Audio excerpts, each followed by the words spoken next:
Olá, meu querido amigo, meu irmão, minha irmã, que a paz de Deus esteja com cada um de vocês. Graças a Deus estamos aqui mais uma vez, para podermos juntos ler a palavra de Deus, compartilhar a mensagem da palavra de Deus e também no finalzinho da palavra podemos estar orando a esse nosso Deus. E é importantíssimo lermos a Bíblia todos os dias. Você deve fazer isso todos os dias. Se você já tem esse costume de ler a Bíblia todos os dias, continue lendo, continue tendo comunhão com esse nosso Deus através da palavra dele, através da leitura da Bíblia, através da meditação, do estudo. Não deixe de ler a Bíblia. Não deixe nenhum dia sequer sem ler a Bíblia e sem orar, sem conversar com esse nosso Deus. É de Deus que vai vir para você a sabedoria que você precisa, a compreensão que você precisa, o discernimento, tudo que você precisa vem de Deus para a sua vida. Nós precisamos ter esse conhecimento, ter essa consciência, né? De ler a palavra, ter essa prática, ter esse costume de ler, né? E é da vontade de Deus, é do desejo de Deus que você venha fazer isso todos os dias, né? E venha orar a Ele, venha ter comunhão com Ele através do Filho dele, Jesus Cristo. Isso é importantíssimo, não pode deixar de ser feito, isso não pode deixar de ser feito para o seu próprio crescimento, né? Para o seu próprio amadurecimento, para que Deus possa estar cumprindo com a palavra dele, né? Com as promessas dele, com as bênçãos dele sobre a sua vida. Jesus disse: conhecereis a verdade e a verdade vos libertará.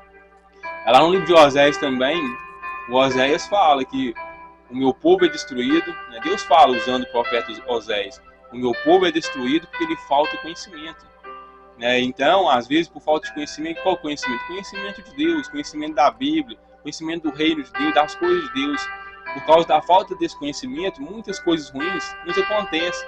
Que às vezes nem precisaria ter acontecido, mas nos acontece justamente por isso.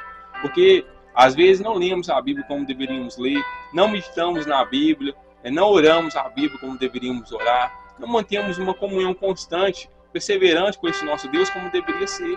E essa é a vontade de Deus, para que nós venhamos ser abençoados. Eu nem estou falando aqui para você de religião, eu nem gosto disso de religião. O negócio é adoração a Deus, adorar em espírito e em verdade. Jesus disse lá em João 4, que Deus procura os verdadeiros adoradores que o adorem em espírito e em verdade. Então nós viemos ser um verdadeiro adorador, que venha adorar a Deus em espírito e em verdade, né? É para que nós venhamos ter comunhão com esse nosso Deus, ter intimidade com Ele. Eu quero trazer uma mensagem para você, uma palavra de Deus para você, que Deus colocou no meu coração, que o próprio Jesus ministrou, está aqui em Mateus capítulo 7. Eu vou ler para você do versículo 1 até o versículo 5. Depois nós vamos ler alguns outros livros. Hoje vai ser uma mensagem um pouco mais maior, que Deus pediu para eu estar entregando para você, que primeiramente Deus falou no meu coração, e é da vontade de Deus que eu passo para você, que eu passo para frente. E nós devemos cumprir o chamado de Deus, devemos cumprir a vontade de Deus. Todas as mensagens que eu trago aqui vêm de Deus para as nossas vidas, não é coisa minha. Eu tenho que obedecer a Deus, eu tenho que ser fiel na mensagem de Deus. Eu não posso trazer a mensagem que vai agradar a mim ou que vai agradar a você. Tem que ser o que Deus fala, tem que ser o que Deus quer, para que nós venhamos estar sendo abençoados. E tudo que Deus nos fala é para o nosso próprio bem, é para a nossa própria edificação, é para o nosso próprio amadurecimento, para nos abençoar de fato, de verdade. E aqui em Mateus capítulo 7, Jesus diz o seguinte, versículo 1 até o 5. Não julguem, e assim vocês não serão julgados. Porque como vocês julgarem os outros, vocês também serão julgados. E a medida que usarem também será usada para medir vocês. E por que se preocupar com um cisco no olho de um irmão, quando você tem uma tábua no seu próprio olho? Você dirá: amigo, deixe-me ajudar a tirar primeiro esse cisco do seu olho, quando você mesmo nem pode enxergar por causa da tábua que está no seu próprio olho. Hipócrita, livre-se da tábua primeiro, assim você poderá enxergar para tirar o cisco do olho do seu irmão. Então, você vê aqui que Jesus nos pediu, nos orientou, porque nós não viemos estar julgando o próximo, nem julgando nem circunstâncias, nem situação nenhuma. Nem nós mesmos podemos julgar, nem nós mesmos. Devemos deixar para Deus nos julgar. Nós não podemos julgar nós mesmos, não. O apóstolo Paulo falou isso bem claro nas suas cartas, em Coríntios, que nem ele poderia julgar ele. E também nos orientou que nem nós deveríamos nos julgar nós mesmos. O julgamento tem que ser vindo de Deus para as nossas vidas.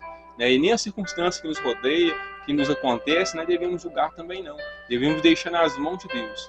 Mas esse é um erro que nós temos, Todos nós julgamos, ou nós julgamos apontando o dedo já mesmo para o próximo, com palavras, até com atos, até com atitudes, ou às vezes com pensamento, às vezes só no coração a gente está julgando, e isso desagrada a Deus.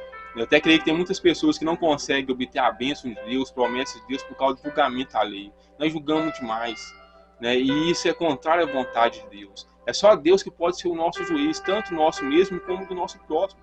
Nós não devemos ficar apontando o dedo para o próximo, né? E como Jesus disse aqui, ficar olhando o cisco que está no olho do outro, não. Sei que nós temos uma tábua no nosso próprio olho. O que eu quis dizer com isso? Nós não damos conta nem dos nossos problemas, se não for pela graça dele, pela misericórdia dele. Quem dirá dos problemas dos outros? E nós podemos aconselhar os outros, auxiliar, ajudar, mas sem julgamentos, né? Sem estar apontando o dedo, sem estar condenando. Isso é só Deus que pode fazer. Eu estou com uns exemplos aqui. Tem no Antigo Testamento, um exemplo, eu até creio que é de conhecimento seu, que é do profeta Samuel, né? Quando Deus chamou ele para ungir o rei Davi.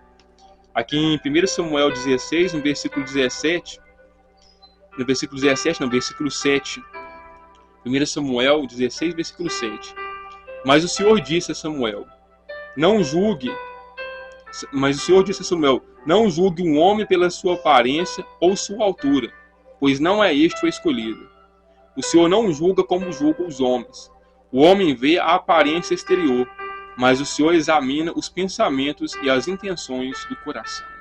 Então, né, tá tendo aqui Samuel aqui está levando um puxão de orelha do nosso Deus. Ele é um profeta, né? Foi um dos grandes profetas da nação de Israel, um dos primeiros profetas grande, né? Um profeta bem conhecido, bem usado por Deus, mas ainda ele caiu nesse erro, né? Ele teve esse deslize ainda de julgar pela aparência, porque ele foi até a casa do Davi, né?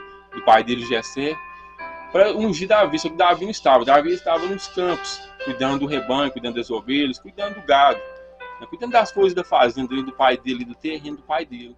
E ali se encontrava só os irmãos de Davi, então. E o profeta Samuel vendo ali os irmãos dele, fortes, né, os irmãos dele serviam o exército, né, homens fortes, homens já preparados, né? Aí começou a julgar. Eram vários irmãos, e não é esse aqui. Aí Deus falou, não é esse. Até chegar, se não me engano, o quinto ou o sexto, e Deus foi reprovando um a um. Aí Deus teve que chamar a atenção dele, não é esse não. Você está julgando conforme o julgamento dos homens. Eu não vejo a aparência. Eu vejo o interior, o coração, a intenção da pessoa. Né? E assim deve ser nós. Nós não podemos julgar pela aparência. Nós não podemos julgar, né, pelo primeiro ponto de vista, não. Deus é que conhece as intenções, Deus é que conhece o coração. Como eu já disse aqui, nem nós temos direito de julgar nós mesmos. Você não tem direito de julgar nem você mesmo, não. É Deus quem vai te julgar. Você não pode falar que você vai ser aprovado ou reprovado. É só Deus quem sabe.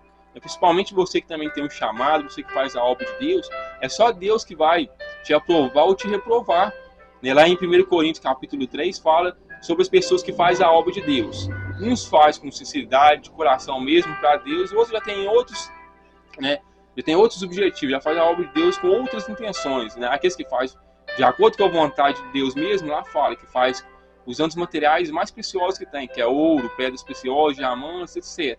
Agora, aqueles que fazem com outras intenções, não com as intenções que Deus queria, usa materiais fracos, né? Que é palha, feno, madeira, e no dia da prova vai ser provado por qual motivo você fez a obra de Deus. Se foi com motivos sinceros, verdadeiros, que agradam a Deus, conforme a vontade de Deus, ou se foi conforme, né, os seus interesses, conforme a tua vontade, né, e quais materiais você usou, e você vai ser provado, né, e ele até fala lá em 1 Coríntios capítulo 3, o apóstolo Paulo usado por Deus, que vai até ser salvo, mas como de uma barreira de fogo, né, de uma chama de fogo fugindo. Então isso é complicado. Nós não devemos estar julgando, nem nós mesmos, principalmente o próximo. Devemos estar deixando julgamento para Deus. E em questão de julgamento, o apóstolo Paulo também falou aqui em Romanos capítulo 12, eu vou ler para você aqui, uma coisa importantíssima que o Espírito Santo, né, nos revela aqui através da vida do apóstolo Paulo, do capítulo 2, no versículo 1 ao 10, né, ao 11. Olha o que ele fala. Você não tem desculpa quando julga os outros. Quando você afirma que alguém é mau e deveria ser castigado, você está falando de si mesmo. Faz essa mesma coisa e está condenando a si mesmo. E sabemos que Deus, com justiça, castigará qualquer um que fizer coisas como essas. Você pensa que Deus julgará e condenará os outros por fazê-las, e poupará você quando a fizer também? Será que você não compreende quão paciente ele está sendo com você? Ou você não se incomoda com isso? Não vê que ele tem esperado todo esse tempo sem castigá-lo, a fim de dar tempo para que abandone o pecado? Sua bondade tem a finalidade de levá-lo ao arrependimento. Mas você não quer ouvir, assim você está guardando um castigo terrível por si mesmo, devido à sua teimosia em recusar-se a abandonar seus pecados. Pois virá o dia da ira, quando Deus será o justo juiz do mundo inteiro. Ele dará a cada um que suas obras merecem. Ele dará a vida eterna àqueles que pacientemente fazem a vontade de Deus, procurando a glória invisível, a honra e a vida eterna que ele oferece. Porém, haverá ira e indignação para aqueles que são egoístas e lutam contra a verdade divina e andam em maus caminhos. Haverá tristeza e angústia para todo ser humano que pratica o mal. Primeiro para os judeus, depois para os gregos, para aqueles que continuam pecando. Mas haverá glória, honra e paz para todos quantos praticarem o bem. Primeiro para os judeus, depois para os gregos. Isso porque Deus trata a todos com igualdade. Deus trata a todos com igualdade. Como falou aqui no versículo 5, aqui, na parte C do versículo 5, porque Deus, né, será o justo juiz do mundo inteiro. Deus, ele vai julgar de uma forma correta, de uma forma honesta. Não só de uma forma exterior, mas interior e exterior.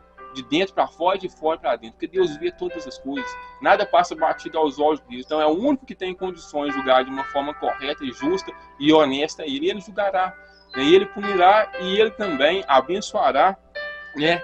E ele também, como fala aqui no versículo 10,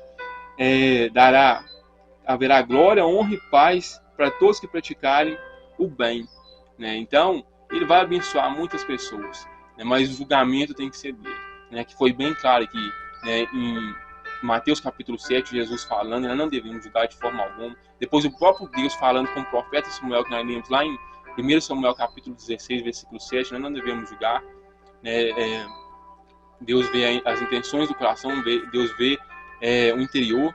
E aqui agora em Romanos capítulo 2, o apóstolo usado, né, por Deus, pelo Espírito Santo também nos mostrando que nós não devemos julgar. E quando nós estamos julgando, às vezes nós estamos traindo o castigo da ira de Deus sobre nós mesmos. Então isso é importantíssimo termos esse conhecimento. E como eu comecei falando aqui, nós, por sermos seres humanos, sermos falhos, temos esse costume de julgar as pessoas. Mas não deve ser assim. Nós devemos pedir graça a Deus, misericórdia, e nos ajudar a enxergar as coisas, as circunstâncias como Deus vê, como Deus enxerga, né? Com o olhar de misericórdia. Deus olha para todos nós com o olhar de misericórdia, né? Ele olha para nós com o olhar de bondade, não com o olhar de condenação, né, de julgamento. Por enquanto não. Por enquanto ele está tendo misericórdia de todos nós. E também só ele vai poder julgar. E quando ele for julgar, quando chegar esse dia, como fala aqui no versículo 5, na parte C, que quando Deus será o justo juiz do mundo inteiro. Então ele vai ser o justo juiz do mundo inteiro, porque ele é justo, né? Ele é honesto, né? Que você possa meditar nesta palavra. Eu queria estar falando muito mais, mas não quero ficar estendendo o vídeo, não.